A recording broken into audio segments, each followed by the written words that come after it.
किसान की दो बहुएं। गांव और किसान का परिचय। उत्तर भारत के एक छोटे से गांव रामपुर में रामनाथ नाम का एक मेहनती किसान रहता था। उसके पास 5 बीघा जमीन थी जो उसके लिए जीवन का आधार थी। रामनाथ बचपन से ही खेती बाड़ी करता आया था। उसके पिता भी किसान थे और उसने वही परंपरा आगे बढ़ाई थी। रामनाथ की पत्नी गायत्री एक सीधी सादी पर मेहनती स्त्री थी। दोनों के दो बेटे थे, बड़ा बेटा मोहन और छोटा सोहन। दोनों ने गांव के प्राथमिक विद्यालय तक ही पढ़ाई की, फिर पिता का हाथ बटाने लगे। गांव में रामनाथ का परिवार ईमानदारी और आपसी प्रेम के लिए जाना जाता था। लोग कहते थे, रामनाथ के घर में सदा हंसी खुशी रहती है। परंतु वक्त हमेशा एक जैसा नहीं रहता। जैसे जैसे बेटे बड़े हुए, जिम्मेदारियां बढ़ती गईं। समय आया जब रामनाथ ने दोनों बेटों की शादी करने का निश्चय किया। 2 शादियां और नया माहौल। सबसे पहले बड़े बेटे मोहन की शादी गांव से कुछ दूरी पर स्थित धनपुर गांव की एक लड़की सीता से हुई। सीता सुंदर तो थी ही, साथ ही समझदार और मृदुभाषी भी थी। वह अपने सास ससुर का खूब आदर करती थी और घर के कामों में कभी आलस नहीं करती थी। कुछ वर्ष बाद छोटे बेटे सोहन की शादी हुई। इस बार लड़की का नाम गीता था। गीता शहर में पली बड़ी थी, थोड़ी आधुनिक सोच की थी। उसे खेत खलिहान की बातें ज्यादा पसंद नहीं आती थीं। उसकी आदतें गांव की लड़कियों से कुछ अलग थीं। वह सजने संवरने में ज्यादा समय लगाती और आराम पसंद थी। पहले पहल सब ठीक चलता रहा, पर धीरे धीरे घर का माहौल बदलने लगा। बहुओं के स्वभाव और टकराव की शुरुआत। सीता सुबह सुबह उठकर सबसे पहले गौशाला जाती, गायों को चारा पानी देती, फिर रसोई में जाकर नाश्ता बनाती। वह सास गायत्री से हर काम में राय लेती और पूरे परिवार की सेवा को अपना धर्म मानती। दूसरी ओर गीता देर से उठती। उसे सुबह का धूप और धूल पसंद नहीं थी। वह कहती, अम्मा, शहर में तो सब चीज मशीन से होती है, ये मिट्टी से भरे काम करने में तो हाथ खराब हो जाते हैं।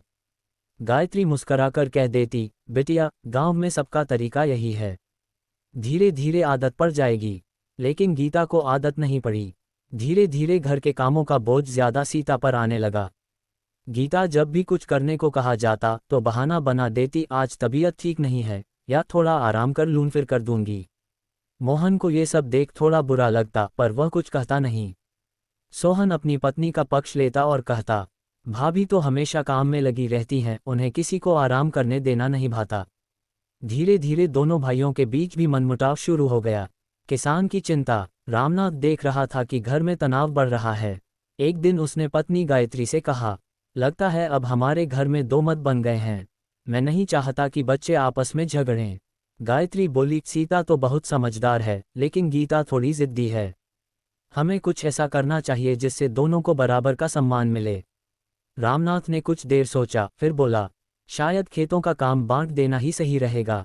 दोनों बहुओं को जिम्मेदारी देंगे ताकि दोनों को मेहनत का महत्व समझ में आए। जिम्मेदारी का बंटवारा। अगले दिन रामनाथ ने पूरे परिवार को बुलाया और कहा, बेटों, अब मैं बूढ़ा हो चला हूँ। खेतों का काम तुम लोगों को संभालना चाहिए। मैं सोचता हूँ कि हमारी 5 बीघा जमीन 2 हिस्सों में बांट दी जाए, 2.5 बीघा। मोहन और सोहन दोनों ने हामी भरी। रामनाथ ने आगे कहा, पर एक बात और, अब से तुम्हारी पत्नियां भी इस खेत की देखभाल की जिम्मेदारी उठाएंगी। हर बहू अपने हिस्से की खेती की निगरानी करेगी। सीता ने मुस्कराकर कहा, बिल्कुल बापू, मुझे खुशी होगी। पर गीता थोड़ी हिचकिचाए, पर मैं खेती में क्या जानूंगी, मुझे तो ये सब आता नहीं। रामनाथ ने प्यार से कहा, सीख ले बेटा, मेहनत करने से कोई छोटा नहीं होता। खेत को अपनी संतान समझो। सीता की मेहनत और गीता की उपेक्षा। खेतों का बंटवारा हो गया। सीता ने अपने हिस्से के खेत में पूरी लगन से काम शुरू किया। उसने पुराने बीजों की जगह नए उन्नत बीज लगाए, समय पर सिंचाई की, खाद डाली और कीटनाशक का सही उपयोग किया। वह सुबह से शाम तक मेहनत करती। वहीं गीता ने खेत को मजदूरों के भरोसे छोड़ दिया। वह खुद खेत पर बहुत कम जाती। कभी धूप का बहाना, कभी सिरदर्द, हर बार कोई न कोई कारण होता। समय बीतता गया, बरसात आई, फिर फसलें लहलहाईं। जब कटाई का समय आया तो सीता के खेत में सोने जैसी चमकदार गेहूं की बालियां झूम रही थीं। गीता के खेत में उल्टा, पौधे आधे सूखे थे, फसल कमजोर थी। गांव के लोग बोले, मोहन की घरवाली ने तो कमाल कर दिया, देखो कैसी फसल उगाई है। गीता को ये बात चुभ गई। उसने पति सोहन से कहा, सब मुझे निकम्मी समझते हैं, पर ये खेत तो बंजर था, इसमें कुछ होता ही नहीं। सोहन बोला, भाभी के खेत में भी तो वही मिट्टी है, फर्क तो मेहनत का है। गीता नाराज होकर बोली, अच्छा अब तुम भी भाभी के गुण गाने लगे। जलन और ईर्ष्या की आग। अब गीता के मन में जलन घर कर गई। वह सोचने लगी, सीता सबकी प्यारी बन गई, सास ससुर भी उसी की तारीफ करते हैं। अगर ऐसा ही चलता रहा तो मेरी कोई इज्जत नहीं बचेगी। एक दिन उसने चाल चली। उसने रात के समय सीता के खेत में जाकर कुछ पौधों में पानी की जगह नमक का घोल डाल दिया ताकि पौधे सूख जाएं। पर किस्मत को कुछ और ही मंजूर था। उस रात अचानक बारिश हो गई और सारा नमक बह गया। अगली सुबह सीता ने देखा कि खेत पहले से भी ज्यादा हरा भरा दिख रहा है। गांव में लोग कहने लगे, सीता के खेत पर तो भगवान की कृपा है। ये सुनकर गीता का चेहरा उतर गया। किसान की सीख। रामनाथ सब कुछ समझ रहा था। उसने सीधे कुछ नहीं कहा, बल्कि दोनों बहुओं को एक दिन अपने साथ खेत में बुलाया। वह बोला, बेटियों, मैं तुम दोनों से एक सवाल पूछना चाहता हूँ। बताओ, अगर मैं चाहता हूँ कि हमारे खेत की उपज और बढ़े तो मुझे क्या करना चाहिए? सीता ने तुरंत कहा, और मेहनत करनी चाहिए बापू। गीता ने कहा, शायद और खाद डालनी चाहिए। रामनाथ मुस्कुराया, सही कहा, पर असली खाद तो मेहनत और सच्चाई है। खेत उसी को देता है जो उससे सच्चा प्यार करे। जिस दिल में जलन हो वहां कभी फसल नहीं लहलहाती। गीता चुप रह गई। उसकी आंखों में आंसू आ गए। उसने सिर झुका लिया और बोली, बापू, मुझसे गलती हुई। मैं जलन में अंधी हो गई थी। माफ कर दो। रामनाथ ने प्यार से उसके सिर पर हाथ रखा। बेटी, इंसान गलती करता है, पर सच्चा वही है जो उसे मान ले। अब अगर तू मन लगाकर काम करेगी तो खेत तुझे भी आशीर्वाद देगा। नई शुरुआत। उस दिन के बाद गीता में परिवर्तन आने लगा। उसने सीता से खेती के गुर सीखे, कैसे मिट्टी तैयार की जाती है, कैसे सिंचाई का समय तय होता है, किस मौसम में कौन सी फसल बोनी चाहिए। सीता ने भी दिल खोलकर उसे सिखाया। दोनों बहुएं अब साथ मिलकर काम करने लगीं। वे सुबह खेत जातीं, दोपहर में घर लौटकर सबके लिए भोजन बनातीं और शाम को फिर खेत की देखभाल करतीं।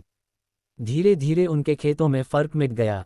अगली फसल में दोनों के खेतों में बराबर उपज हुई। गांव वाले बोले, रामनाथ की दोनों बहुएं अब मिसाल बन गई हैं। मेहनत और एकता की सच्ची मिसाल। परिवार में फिर से खुशियां। अब घर में फिर से हंसी खुशी लौट आए। मोहन और सोहन के बीच का झगड़ा भी खत्म हो गया। गायत्री ने कहा, देखो, जब घर की औरतें मिलकर काम करती हैं तो भगवान भी खुश रहता है।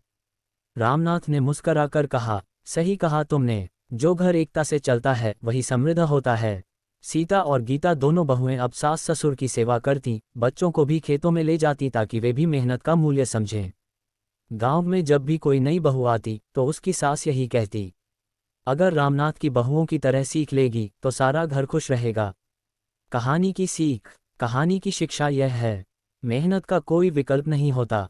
जलन और ईर्ष्या से केवल विनाश होता है। एकता, सहयोग और सच्चाई से ही परिवार में सुख और समृद्धि आती है। जो खेत को, परिवार को और जीवन को प्रेम से सींचता है, उसे फल अवश्य मिलता है। समापन। गांव के लोग आज भी कहते हैं, रामनाथ के खेतों की मिट्टी में बरकत इसलिए है क्योंकि वहां मेहनत और प्यार की खाद पड़ी है। और रामनाथ जब भी अपनी बहुओं को साथ हंसते बोलते देखता तो उसकी आंखों में गर्व और संतोष झलक उठता। वह सोचता, सच्चे किसान के लिए सबसे बड़ी फसल है उसका परिवार का सुख।